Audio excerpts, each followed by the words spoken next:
सभी को उजाड़ देगा, स्वयं काया छिपाने के लिए कहा जाएगा। कंसराज कहने लगा पिताजी है अब जमाना सीधाई का नहीं रहा, अब जमाना बदल गया है। इस कर्जा को तुमने अपने खोपड़ी पे चढ़ा के रखा है। उसी समय कंसराज ने 18 जवान को आदेश कर दिया, जाओ हमारे पिता को सिंहासन से उतारो, क्योंकि अब राज्य के लायक नहीं है। इनको उतारा और जेल में डाला। ऐसा ही किया गया। महाराज उग्रसेन को उठाया, जेल में डाला और स्वयं मथुरा का राजा बन गया। बोले बोले भगवान। अंदाजा लगाना पहले कितने अत्याचार थे, अब तो राजा बन गया, अब तो घोर अत्याचार हो गए। कंसराज की शादी हुई, जो मद के रहने वाले महाराज जरासंध की 2 लड़कियां थी, अस्ति और प्राप्ति। जरासंध की ये प्रतिज्ञा थी, जो कुबेरिया अपने नाम के हाथी को युद्ध में हरा देगा, मैं अपनी दोनों बेटियों की शादी उसी के साथ कर देंगे। कंसराज गया और महाराज जरासंध से कहा, हम तुम्हारी दोनों लड़कियों से शादी करना चाहते हैं। जरासंध ने कहा, कंसराज तुम शादी करना चाहते हो तो पहले हमारे हाथी से युद्ध करो, हाथी को युद्ध में हरा, उसके बाद आज कंसराज ने उस हाथी को हराया। महाराज जरासंध ने दोनों लड़कियों की शादी कंस के साथ में की। बोले बोले बोले भगवान की। कंस की एक बहन थी देवकी, जो महाराज देव की लड़की थी, देव की चचेरी बहन। और कंस जो है अपनी बहन देवकी से बड़ा प्यार करता है और प्रेम करता है। अगर देवकी के साथ एक बार बैठ करके भोजन नहीं कर लेता तब तक उसका पेट नहीं करता, इतना प्रेम करता है कंस। जब देवकी शादी के योग हुई, कंसराज विचार करने लगा है अपनी बहन देवकी की शादी किसके साथ में की जाए। मेरी बहन बहुत सुंदर है और मैं अपनी बहन से बहुत प्रेम करता हूँ। तो उसी समय कंसराज के दिमाग में आया, जो महाराज बटेश्वर के रहने वाले सूरसेन के पुत्र वसुदेव, जो पहाड़ में पड़ता है, आगरा पहाड़ में पड़ता है बटेश्वर, यमुना के किनारे, वहीं के रहने वाले महाराज वसुदेव। कंसराज ने वसुदेव को बुलाया, जवाब दिया वसुदेव। वसुदेव और कंस की मित्रता भी थी, तो कंस ने कहा, वसुदेव हम अपनी मित्रता अपने रिश्ते में बदलना चाहते हैं, अपनी बहन देवकी की शादी तुम्हारे साथ करना चाहते हैं। तो वसुदेव कहते हैं आपके जैसे विचार मैं तैयार हूँ। उसी समय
वसुदेव के साथ में देवकी का व्यवहार किया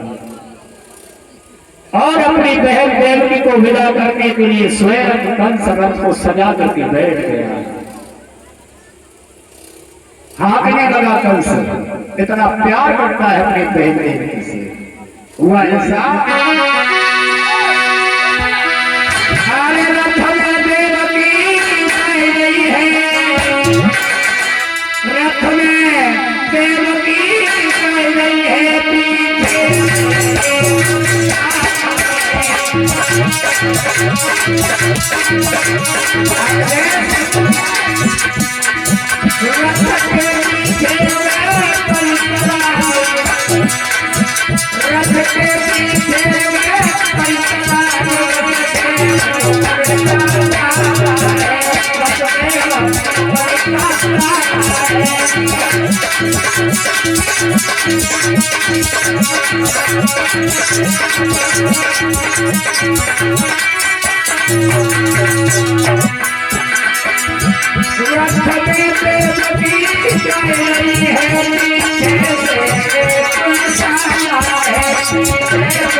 देवी का स्वयं व्रत हाकने के लिए कंस बैठ गया। उसी समय आकाशवाणी हुई, हे कंसन सावधान। अरे जो बहन देवी को हंसी उल्लास के साथ में जो विदा करने जा रहा है, इसी देवी के द्वारा आठवां पुत्र तेरा काल होगा, काल।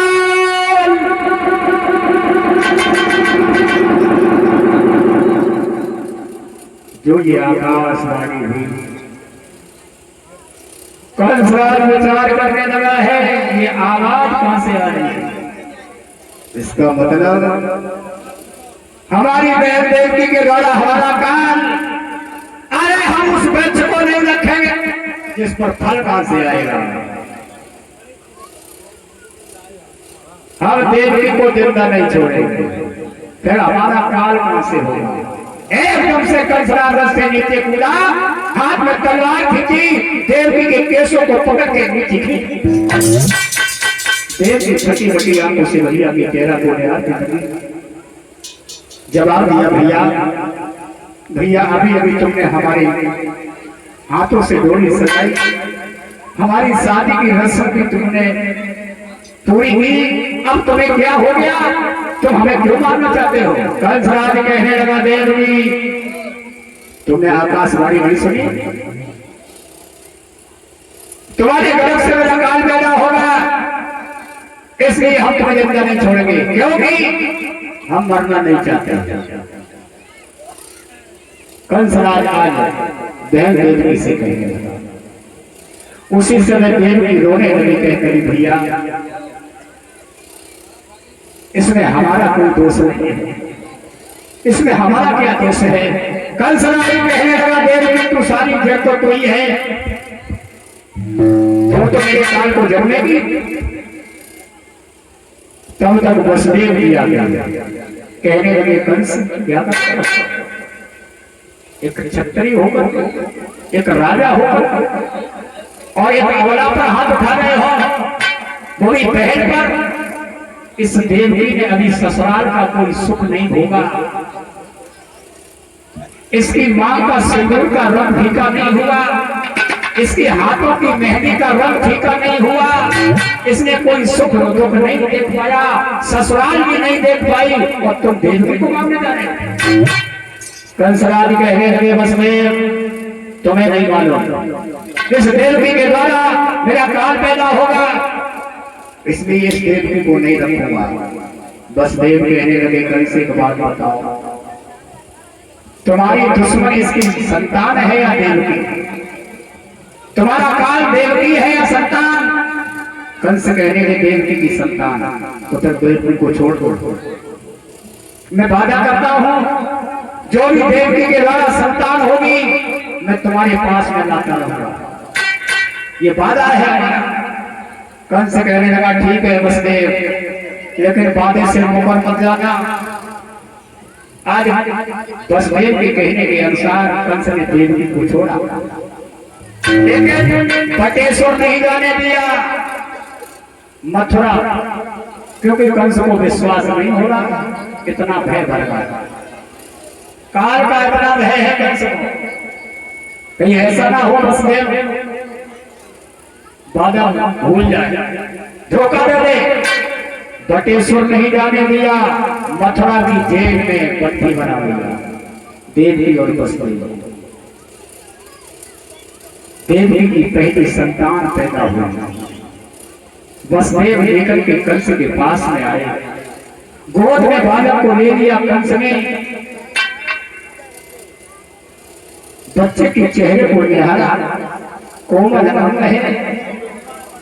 वो बच्चा ने कंस के चेहरे को टकटकी लगा करके देख रहा। कंस को दया आ गई, ये तो देवकी का पहला बालक है। आकाशवाणी ने तो ये कहा है देवकी का 8वां पुत्र मेरा था, इससे हमारी कोई दुश्मनी नहीं है। कहा वसुदेव तुमने अपना वादा पूरा किया, अब तुम इस बच्चे को ले जाओ। वसुदेव उस बच्चे को लेकर के चले आए। देवर्षि नारद ने सोचा ये कंस इस प्रकार से बच्चों को छोड़ता रहा तो भगवान का अवतार नहीं होगा, क्योंकि इससे जितना पाप कराया जाए और पाप का घड़ा जितनी जल्दी भर जाएगा, बस उसी समय भगवान अवतरित हो जाएगा। कंस के पास में आए, एक आठ कली वाला पुष्प लिया नारद ने और बोले शस्त्र को छोड़ बैठा आनंद मनाता है। बोले जब चतुर्थ चुकता है तो 3 ठोकरे कंस क्या देवकी को कोई पुत्र हुआ? कंस राज कहने लगा केवल मात्र 10 मिनट की बात है, बैठा हुआ केवल 10 मिनट, अभी तो भगवान का अवतार हो रहा है। हाँ भक्तों, आज देवर्षि नारद से बताया कंस ने वसुदेव अभी अभी लेकर के आए थे बालक, फिर जला दिया उस बालक से हमारी कोई दुश्मनी नहीं, वो देवकी का पहला पुत्र है। नारद ने कहा कंस तुमने कैसे जान लिया वो देवकी का पहला पुत्र है? हाथ में 8 कली वाला पुष्प लिया और कहा इसमें कितनी कलियां हैं? बोले 8। गिनना शुरू करो, 1 2 3 4 5 6 7 8। याद हो गई? इससे छोड़ो, इससे आगे ले जाओ, 1 2 3 4 5 6 7 8। जो पहली थी वो 8वीं हो गई, जो 8वीं थी वो पहली हो गई। मतलब हर पुत्र पहला और 8वां हो सकता है। देखो कंस की कैसी बुद्धि पलटी नारद तो वहां से चले आए। कंस आया, देवकी की गोदी से बालक उठाया, जमीन पर पटका, प्राणांत कर दिया। एक नहीं 6 बच्चों को समाप्त कर दिया कंस ने। जब घोर अत्याचार होने लगा, मैया पृथ्वी घबराने लगी। मैया पृथ्वी ब्रह्मा जी के पास में पहुंची, गिड़गिड़ाने लगी, त्राई माम मेरी रक्षा करो। ब्रह्मा जी कहने लगे क्या हुआ? जवाब दिया आप सो रहे हो और उस पृथ्वी पर घोर अत्याचार हो रहा है, बड़ा जुल्म हो रहा है। तो ब्रह्मा जी कहने लगे पृथ्वी